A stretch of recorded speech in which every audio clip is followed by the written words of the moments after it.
디모데전서 6장 3절에서 10절 말씀을 통해 말씀 곳간이 차야 마음이 넉넉해진다라는 제목으로 하나님 말씀 증거하도록 하겠습니다.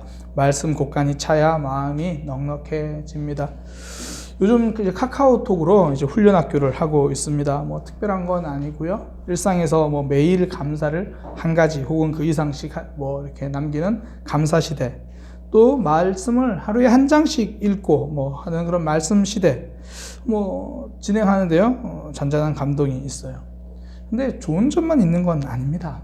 가끔 감사를 써야 하는데 뭘 감사하지라고 이런 생각이 목사도 들 때가 있습니다. 똑같은 삶이라서요. 거의 제 삶이 똑같거든요. 감사가 별로 다르지 않은데 그래도 목사인데 뭔가 좀 다른 걸 쓰고 싶다 뭐 그런 생각이 들거든요. 제가 어제는 좀 특별한 감사를 적었어요. 아내와 함께 오랜만에 청량리 칼국수 먹게 되어 감사합니다. 평범한가요? 특별합니다. 자주 못 먹는 거거든요. 청량리 시장에 가면 3,500원짜리 칼국수. 놀라지 마세요. 제가 거기다 왕만두까지 주문해서 먹었어요. 그 정도 사치는 부릴 수 있는 거 아닌가요? 그래도 혹시나 또 목사가 사치 부린다고 또 시험 든 성도들이 있을까봐 감사에는 칼국수만 적었어요. 감사 이야기를 하려고, 칼국수 이야기를 하려고 하는 건 아니고요. 제가 칼국수를 먹게 된 과정을 좀 이야기하려고 그래요. 지금 목요일 이제 설교 세미나 이제 다시 시작해서 가고 있는데 잠실에서 하거든요. 목요일은 이제 마칠 때 아내가 지하철을 타고 잠실로 왔어요. 다른 건 아니고 둘이서 한번 가락 농수산 시장을 한번 탐험해보자. 가락 농수산 시장이 크다는 얘기는 들었거든요. 사실 지난 주일에 한번 갔었는데 주일이라서 그런지 문 연 곳이 별로 없더라고요. 그래서 큰 마음 먹고 아내랑 한 번 더 가보자. 평일 저녁에 가보자. 근데 갔는데 생각보다 사람도 없고 물건이 싸다는 생각도 안 들더라고요. 그래서 둘이서 결정을 했죠. 서로 눈 마주치고 빠른 결정. 빨리 청량리 시장으로 가자. 목적지를 바꿨어요. 저녁이었거든요. 이제 식사 때가 되니까 출발할 때 이야기했어요. 거기서 칼국수를 잘하는 집이 있으니까 거기서 먹자. 이렇게 계획하고 출발했습니다. 저녁이잖아요. 차가 정말 많이 막히더라고요. 그러니까 중간에 차가 마장동 쪽에서인가 제가 길을 잘못 들어서 마장동 쪽에 가서 차가 앞에 가질 않아요. 정말. 그래도 뭐 제가 사랑하는 아내가 옆에 있으니까 넉넉한 마음으로 이렇게 서 있어요. 시간이 지날수록 제가 점점 말수가 줄어들더라고요. 눈빛도 날카로워지고요. 옆에서 아내가 이제 그런 얘기를 하는 거죠. 혹시 칼국수집 문 닫았으면 그럼 그다음 뭐 먹을까요? 그건 나중에 생각해요. 앞만 봤어요. 갑자기 무뚝뚝해지는 거예요. 차가워지는 거예요. 차가 막혀서 그런 건 아닙니다. 제가 차 막히는 걸 못 견디고 이러진 않거든요. 배가 고파서 그랬어요. 목사도 배고프면 짜증부터 나와요. 그러니 칼국수를 먹은 일이 특별한 감사가 될 수밖에 없죠. 그래서 어떤 목사님은 실제로 그렇게 말씀하십니다. 교회에서 민감한 회의를 하기 전에는 꼭 밥부터 먹어라. 제가 생각해보면요, 진짜 맞는 말인 게 다른 분들은 모르겠어요. 그래야 저를 지킬 수 있겠더라고요. 제가 그러니까 날카로워진 건 차 막혀서 그런 게 아니라 아내의 말투 때문에서도 아니라 딱 하나 배고파서요. 배고프니까 날카로워지더라고요. 배고플 때 말고 날카로워질 때가 있습니다. 말씀이 고플 때입니다. 내 안에 말씀이 채워지지 않고 믿음이 풍성해지지 않으면 날카로워져요. 그 복음서에 삭개오하고 바리새인을 비교해 보면 알거든요. 바리새인들은 예수님의 말씀을 듣지 않습니다. 본인들은 성경을 잘 안다고 말하지만 성경 지식뿐이에요. 내가 순종하고 따르는 나의 말씀이 없는 거예요. 그러니 매일 하는 일이 날카롭게 남을 정죄하는 일입니다. 저 사람은 잘못했어. 저 사람이 틀린 거야. 말씀이 외우는 지식으로만 들어있으니까 나오는 것이 판단이고 나오는 것이 정죄입니다. 반면에 삭개오는 다르잖아요. 원래 삭개오는 빼앗는 사람이었습니다. 그런데 내려오라는 말씀을 듣고 예수님을 집으로 영접한 삭개오, 그의 마음에 예수님이 들어온 거죠. 그 속에 믿음이 채워지기 시작하니까 이제 다른 사람을 채워주는 사람이 된 거예요. 그러니까 오늘 본문에서 말하는 게 바로 그겁니다. 3절에 보면 다른 교훈을 하며 예수 그리스도의 말씀과 경건에 관한 교훈을 따르지 않는 사람은, 말씀을 따르지 않고 받아들이지 않는 사람은 변론만 좋아하고 언쟁하고 교만하고 투기하고 분쟁한다, 그렇게 이야기를 하는 거예요. 한마디로 말하면 삶 속에 말씀이 없고 믿음이 풍성하지 못하니까 다툼만 있다라는 거죠. 날카롭다는 거예요. 사실 그 특별한 내용도 아니거든요. 말씀의 핵심이 사랑이잖아요. 하나님을 사랑하고 이웃을 사랑하라. 그 말씀이 나를 붙드는데 다른 사람을 정죄하고 판단하고 괴롭힐 수가 없는 거죠. 그러니까 사랑하라는 말이 마음에 입력되면 출력은 미움이 될 수가 없습니다. 콩 심은 데 콩이 나고요. 팥 심은 데 팥이 나고요. 마음에 사랑이 심겨지면 손과 발에서 사랑이 나가는 거예요. 그러니 갈라디아서 5장에서 성령의 열매는 사랑과 희락과 화평과 오래 참음, 자비, 양선, 전부 이런 거 이야기하잖아요. 이거 보니까 오늘 본문에서 말하는 것과 딱 반대되는 거잖아요. 사랑, 기쁨, 평화, 오래 참음. 오늘 본문에서 말하는 거 변론, 언쟁, 투기, 분쟁, 비방. 그러니까 성령을 심으면, 내 속에서 그러니까 말씀을 심으면 그 사랑이 나오는 거고, 그런 것을 심지 않으니까 다른 게 나오는 거죠. 내 속에 말씀이 고갈되고 믿음이 바닥을 드러내면요, 아무리 바닥까지 긁어도 사랑을 퍼올릴 수가 없습니다. 곡간에서 인신난다고 말하는 것처럼 믿음의 곡간이 넉넉히 차야, 말씀이 채워져야 마음이 넉넉해지는 거죠. 사랑도 넉넉하게 나오는 겁니다. 우리 교회도 삶이 달라졌다라는 이야기들을 주변에서 하시는 분들의 공통점이 있어요. 환경이 달라진 게 아니라 예배가 달라진 분들입니다. 통장에 돈이 들어가기 시작한 분들이 아니라 마음에 말씀이 들어가기 시작한 분들입니다. 요즘 훈련학교 중에서 말씀시대 하시는 분들이 이 공통적인 감사가 있어요. 말씀시대는 딴 게 아니라 잠언 한 장 읽고 그 속에서 이제 주시는 은혜 묵상하고 쓰는 건데, 그 은혜가 되게 크다라고 그렇게 고백을 하더라고요. 그러면서 주로 하시는 말씀들이 그래요. 평소에 그냥 성경을 읽을 때는 성경 하루에 한 장 읽자 연초에 다 다짐하잖아요. 한 장 읽을 때는 숙제처럼 읽었다는 거예요. 그러다 보니까 피곤하면 바쁘면 대충 그냥 빠르게 읽고 말고. 근데 훈련학교를 하니까 한 장을 읽고 마음에 와닿는 거 적어야 되거든요. 그러니까 적어야 되니까 그런 마음으로 읽으니까 말씀이 마음에 머물게 돼요. 머물러 있으니까 그 순간 말씀이 마음에 스며들기 시작하는 거예요. 그러니까 좋은 말씀 외워서 머리에 남기는 게 아니라 보고 마음 아픈, 가슴 아픈 말씀이 내 마음 속에 들어와서 마음에 쌓이기 시작하는 겁니다. 그렇게 한 말씀 한 말씀 내 속에 채워지면 삶이 달라집니다. 마음이 넉넉해지는 거예요. 사실 저는 저 자신을 아무리 봐도 마음이 넉넉한 사람은 아니거든요. 저는 성격 유형 검사에도 딱 나와요. 성격 유형 검사에도 타고나기를 판단, 이성, 이거 굉장히 발달한 사람입니다. 그러니까 감성이 메말라져 있어요.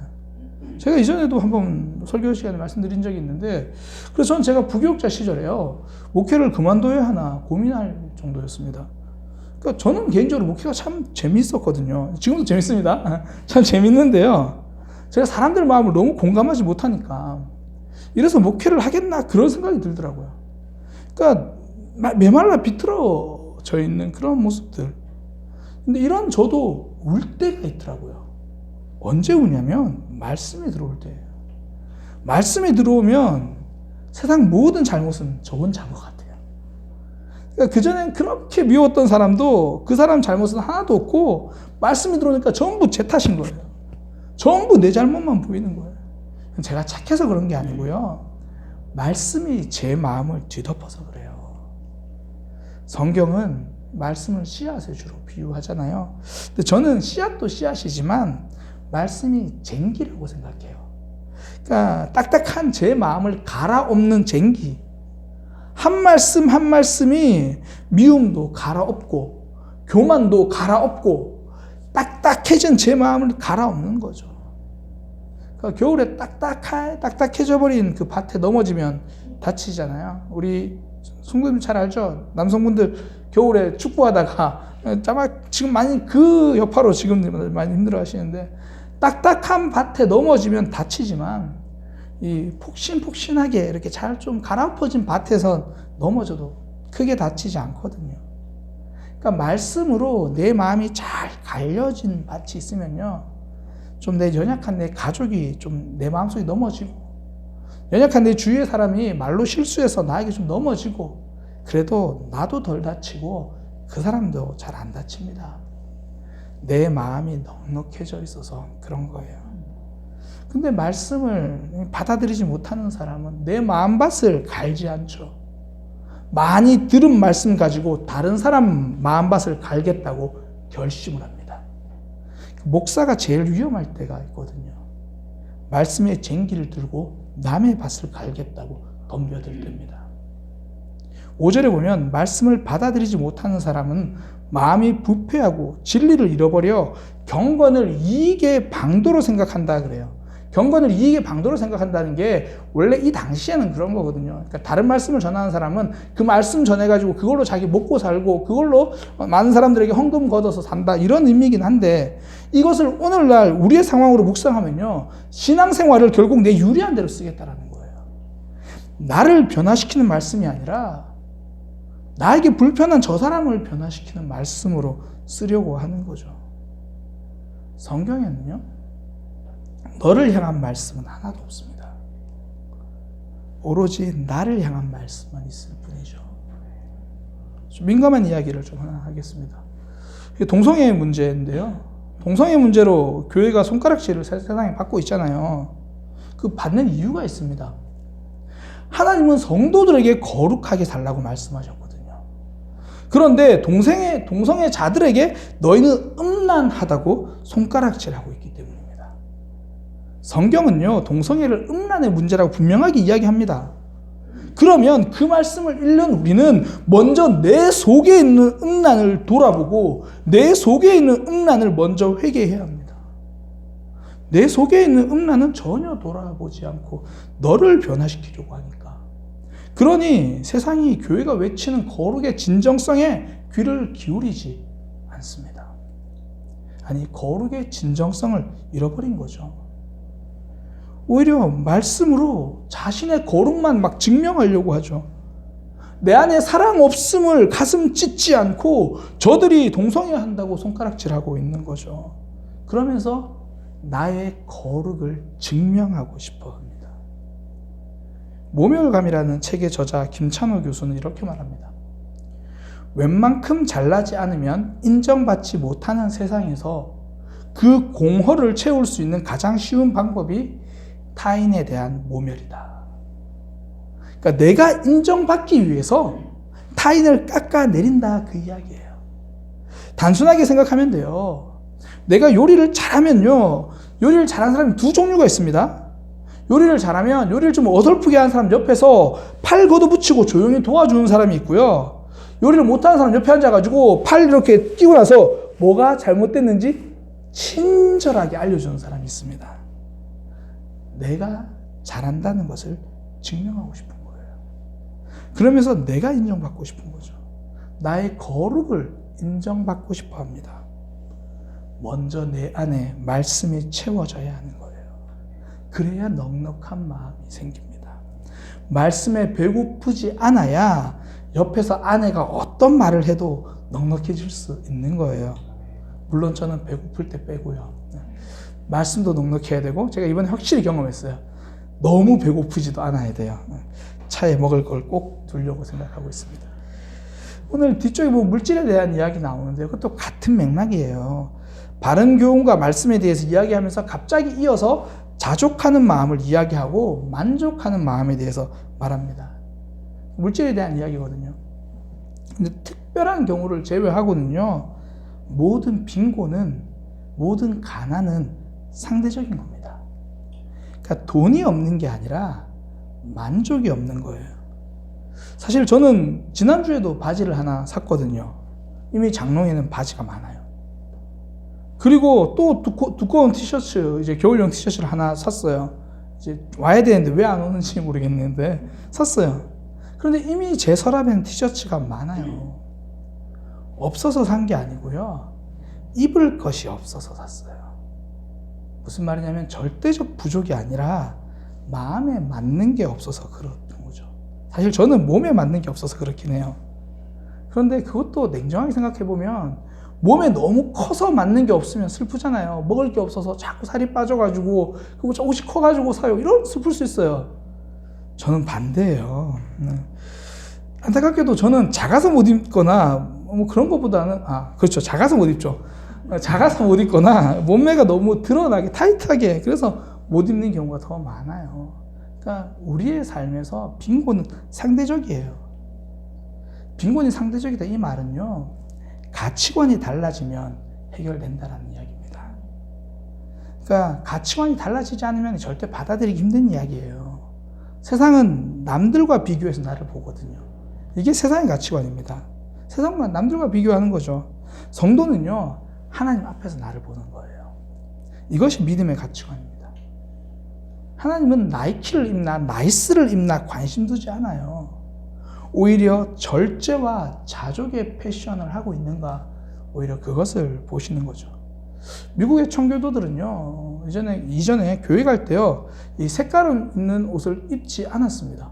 그거 입으면 굉장한 죄를 짓는 그런 마음으로 교회를 갔거든요.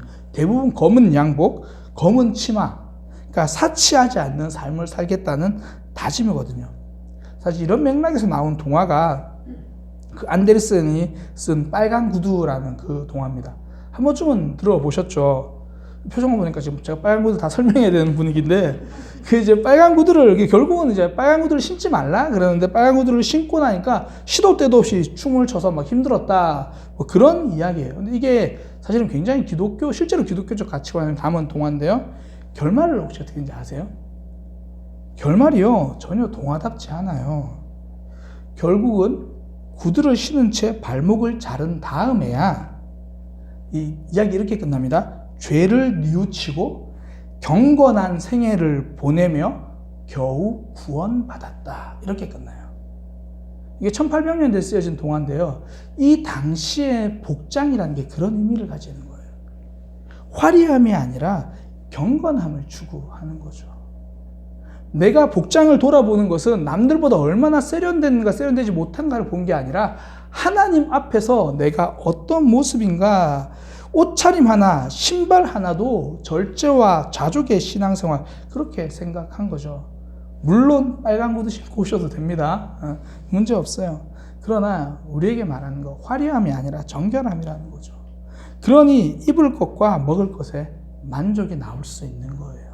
그러니까 자족하라 이 이야기는 마음을 다스려야 된다 이게 아니라 하나님의 가치관이 들어와야 가능한 겁니다.